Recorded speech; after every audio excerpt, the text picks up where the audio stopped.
English बोलने का सबसे आसान तरीका, जी हाँ सबसे आसान तरीका गाइस।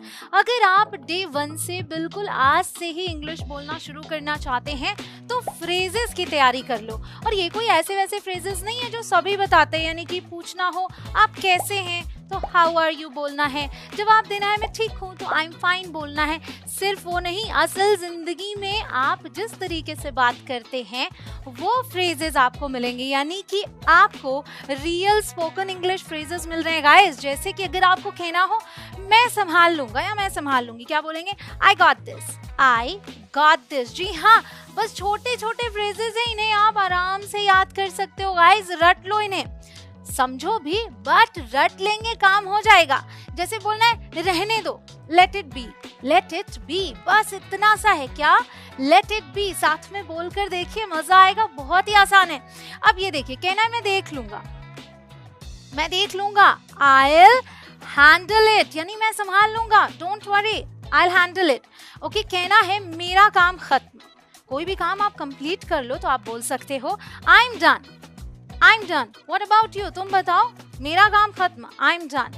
कहना है सब हो गया, सब कुछ हो गया, क्या बोलेंगे?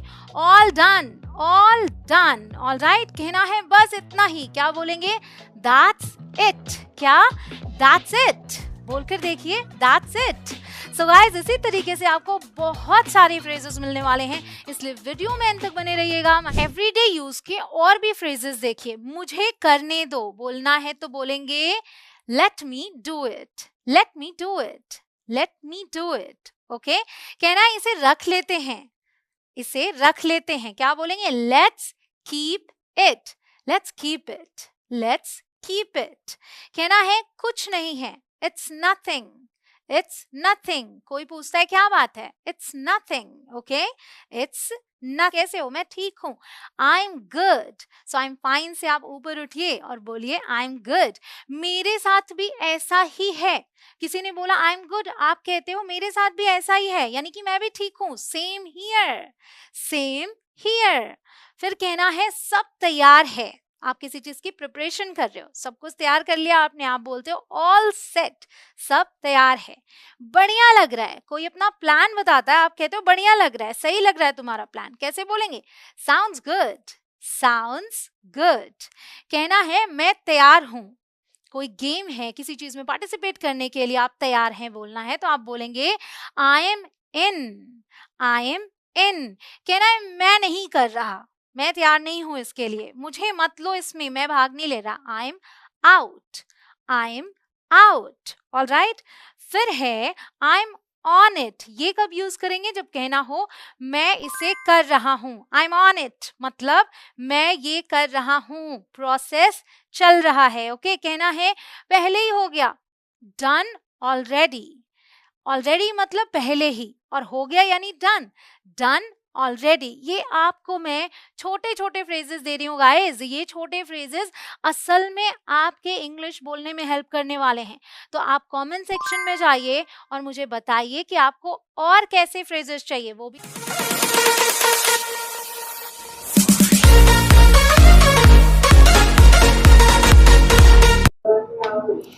हेलो दोस्तों, नमस्कार। आपका स्वागत है शुक्ला जी गैलेक्सी में। एक दिन मेरे कुछ छात्रों ने, कुछ स्टूडेंट ने कहा सर इंग्लिश बोलना कितना मुश्किल हो रहा है। मैंने पूछा क्यों, आपने शुरू किया क्या बोलना? कहा हाँ शुरू क्या करूं, इतना कंफ्यूजन है। सबसे पहले वर्ब पढ़िए, हजारों वर्ब हैं, उनके फॉर्म अलग है, first form, second form, past form, future form, क्या क्या फॉर्म सर, हम पढ़ें तो कैसे पढ़ें? मैंने पूछा तो आपने वर्ब के पास आप गए ही क्यों? हाँ, बोले सर क्या बात करते हैं, वर्ब के पास गए बिना हम अंग्रेजी कैसे बोलेंगे? हम सिखाते हैं, आओ। वर्ब का नाम नहीं लूंगा, वर्ब की जरूरत नहीं है, कुछ भी रट्टा नहीं मारना है, जितना आपके पास है उसी से आप अंग्रेजी बोलना शुरू कर देंगे। उन्होंने कहा कैसे? हम कहीं आई बताते हैं ऐसे। तो सबसे पहले आप क्या करना है, आपको वर्ब के चक्कर में पढ़ना नहीं है, बिना वर्ब के कैसे बोलेंगे। आइए पहले एक चार्ट है, थोड़ा देख लेते हैं, फिर आगे बढ़ते हैं, एक एक करके आप बताते हैं, आप बोलते जाइए। ये रहा आपके चार्ट सामने। अब सिंपल सेंटेंस है, वह अमीर है, वह अमीर है, वह अमीर था, वह अमीर होगा, वह अमीर नहीं है, वह अमीर नहीं था, वह अमीर नहीं होगा, वह अमीर, क्या वह अमीर है, क्या वह अमीर था, क्या वह अमीर होगा। अब इसमें आप बताइए कहीं पर वर्ब है क्या? तो ठीक है, आप वर्ब की झंझट से मुक्ति पा गए। अब ऊपर देखें, वह अमीर है, वह अमीर है, प्रेजेंट में है, क्या हो गया आपका? He is rich, he is rich. अगर इसी को नेगेटिव बोलना है तो क्या बोलेंगे? वह अमीर नहीं है, ही इज नॉट रिच। क्या वह अमीर है, ये क्वेश्चन है, तो आप हेल्पिंग वर्ब को बाहर कर देते हैं, इज ही रिच। और सिंपली अगर इसी को पास्ट में जाएंगे, वह अमीर था, ही वाज रिच। नेगेटिव में क्या बोलेंगे? वह अमीर नहीं था, ही वाज नॉट रिच। क्या वह अमीर था, वाज ही रिच। अब फ्यूचर में क्या करेंगे? सब्जेक्ट के बाद में क्या लगा? विल बी, याद रखना, विल बी। वह अमीर होगा, ही विल बी रिच। वह अमीर नहीं होगा, he will not be rich. क्या वह अमीर होगा, विल ही बी रिच। अब दोस्तों ये बताइए, क्या आपको इन सारे सेंटेंसेस में 9 सेंटेंसेस हैं, कहीं पर किसी भी प्रकार के वर्ब की जरूरत पड़ी? नहीं पड़ी ना? तो ठीक है, नहीं पड़ेगी। आगे के पूरे वीडियो में हम मेन वर्ब का कोई भी उपयोग नहीं करेंगे और आप अपनी शुरुआत यहीं से कीजिए, क्योंकि इसी का नाम है शून्य से शिखर तक, शून्य से शिखर तक। आप घबराइए मत, वर्ब बिना कैसे बोलेंगे, आप पहले तो सीखिए, वर्ब तो आ ही जाएगा। अब ये देखिए, इसमें जाने के लिए हमें क्या करना होगा? आप जानते हैं टेंस 3 होते हैं, present tense, past tense, future tense. Present tense में आपका 3 हेल्पिंग वर्ब यूज होता है, इज, आर और एम, इज, आर, एम। जबकि पास्ट में वाज और वर यूज होता है और फ्यूचर में विल बी का यूज करते हैं, विल बी का। अब ये तीनों आप कंफर्म कर लीजिए, इज, आर, एम। यहां पर वाज हो गया है, उसको आप एम मान लीजिए, नहीं तो कट करना पड़ेगा इसको। Is, are, am. तो सिंगुलर के साथ में इज का यूज करते हैं, प्लूरल के साथ में आर का यूज करते हैं और आई के साथ, फर्स्ट पर्सन आई के साथ में एम का यूज करते हैं। अब पास्ट में अगर जाएंगे, जैसे वह अमीर था, अगर सब्जेक्ट सिंगुलर है तो वाज का यूज करेंगे, प्लूरल है तो वर का यूज करेंगे। अब फ्यूचर में हेल्पिंग वर्ब आप क्या है? विल बी, विल बी होगा। इसमें सिंगुलर और प्लूरल जैसी कोई भी प्रॉब्लम आने वाली नहीं है। सारे सब्जेक्ट के साथ में सिंपली आप विल बी का यूज कर सकते हैं। जैसे वह अमीर होगा, ही विल बी रिच। तो आइए इन सारी चीजों को एक एक करके पढ़ते हैं और कंफर्म होने के लिए। पहले हम देखते हैं सिंपल प्रेजेंट टेंस। इसमें आपके लिए 3 हेल्पिंग वर्ब मिलते हैं, केवल 3 है, इज, एम, आर। इसका यूज करेंगे जब सेंटेंस में आएगा है, और ये हमेशा सिंगुलर सब्जेक्ट में यूज होता है, जैसे ही के लिए, सी के लिए, इट के लिए, या कोई नेम हो। और जब सब्जेक्ट आई हो, मैं, तब वहां पर सिर्फ एम का यूज करेंगे।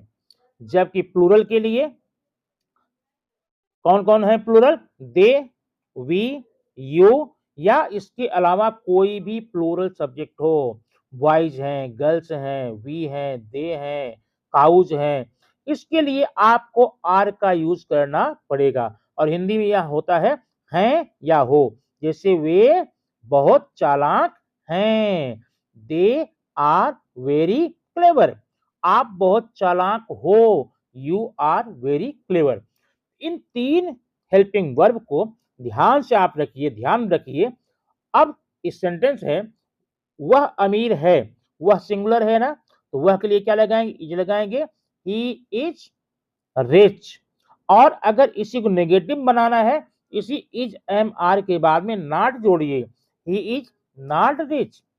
और इंट्रोगेटिव बनाना है, इसी हेल्पिंग वर्ब के पहले आप क्या करेंगे? हेल्पिंग वर्ब को स्टार्टिंग कर दीजिए, is he rich, they are happy, they are not happy, are they happy, I am happy, I am not happy, am I happy। इस प्रकार से छोटे सेंटेंस बनाइए, घर पे बैठ करके देखिए, सामान बनाइए सेंटेंस। अब आते हैं पास्ट में। पास्ट में हिंदी वाक्य के अंत में था, थी या थे रहता है, और यहां पर आपको सिर्फ 2 हेल्पिंग वर्ब देखने को मिलते हैं। पहला है वाज, दूसरा है वर। वाज का यूज हम तब करते हैं जब सब्जेक्ट आपका सिंगुलर हो, जैसे ही हो, सी हो, इट हो या किसी का नाम हो। वह बहुत बीमार था, ही वॉज वेरी सिक। वह बहुत अमीर था, ही वॉज वेरी रिच। वह वह बहुत दूर है, he is very away, far away. और अगर आपका सब्जेक्ट प्लूरल है, जैसे दे है, वी है, यू है या प्लूरल सब्जेक्ट है, ऐसे में आप वर्क का यूज करेंगे। सिंपली इसमें भी नेगेटिव इंट्रोगेटिव बनाएंगे। जैसे वह बहुत खुश था, he was very happy. Negative में ही वॉज नॉट हैप्पी और इंट्रोगेटिव में वाज ही हैप्पी, बाद में क्वेश्चन मार्क। ये तीन प्रकार के सेंटेंस आप अफर्मेटिव, नेगेटिव, इंट्रोगेटिव बना करके भरपूर प्रैक्टिस कीजिए। वर्ब की जरूरत नहीं है। अब आते देखते हैं फ्यूचर में, सिंपल फ्यूचर में। सिंपल फ्यूचर में सिर्फ एक हेल्पिंग वर्ब है, सिर्फ एक है, विल बी। विल बी, यहाँ पर सब्जेक्ट के नंबर का या पर्सन की कोई झंझट नहीं है। और ये पहचाने कैसे?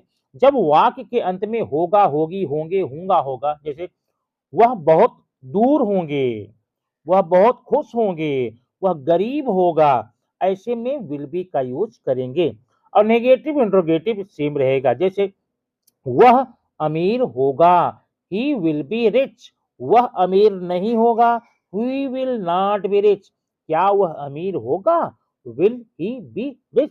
ऐसे सेंटेंसेस का उपयोग करके, ऐसे सेंटेंस बना बना करके आपको कुछ भी न लिखने की जरूरत है, न नोट बनाने की जरूरत है। आपने अभी वीडियो देखा, अब वीडियो देखने के तुरंत बाद शुरू हो जाइए। जो भी आपके अगल बगल में दिख रहा है उसको is, am are, was, were, will be का यूज करके कर सकते हैं। और ये डेली स्पीकिंग सेंटेंसेस आप जरूर देखिए, क्योंकि आपके बहुत ही काम देने वाला है और आपकी इंग्लिश को मजबूत करेगा। थैंक यू वेरी मच, फिर मिलते हैं